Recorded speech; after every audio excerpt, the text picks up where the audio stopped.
Hello guys, శివునాంగి లేనిదే చీమైనా కుట్టదని అంటారు కదా. అలాగే ఇవాళ అయితే నేను టెంపుల్కి వెళ్ళాలని అస్సలు అనుకోలేదు.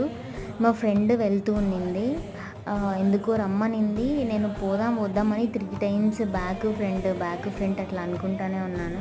ఫైనల్గా అయితే టెంపుల్కి రీచ్ అయిపోయాము. నావలూరు టు తిరుపూరూరు మురుగేశన్ టెంపుల్ అనమాట. ఇది చాలా ఫేమస్ గాడ్ అంట.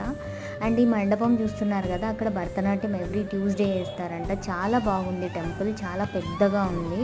ఎక్కువ నాకు ఇక్కడ వినాయక స్వామిలు కనిపించారు. అండ్ ఇక్కడ ఒక ఫన్నీ ఇన్సిడెంట్ జరిగింది, బట్ అలా చేయకూడదు. నేనే కాదు, మనం చదువుకున్న వాళ్ళమే ఇలా చేయడం చాలా తప్పు. అక్కడ వీడియోస్ ప్రొహిబిటెడ్ అని అన్నారు, అయినా కూడా నేను వీడియో తీశాను. పూజారి చూసినంతసేపు చూశాడు. ఆ గర్భగుడి దగ్గర హారతి అన్నీ తీసుకున్న తర్వాత నా ఫోన్ అడిగాడు. గివ్ మీ ఏ ఫోన్ అని అన్నాడు. ఫోన్ ఇచ్చా, సింపుల్గా వీడియో డిలీట్ చేశాడు. ఇంకా ఫోన్ ఇచ్చి బయట తీసుకో, లోపల తీసుకోకూడదని అన్నాడు. Thanks for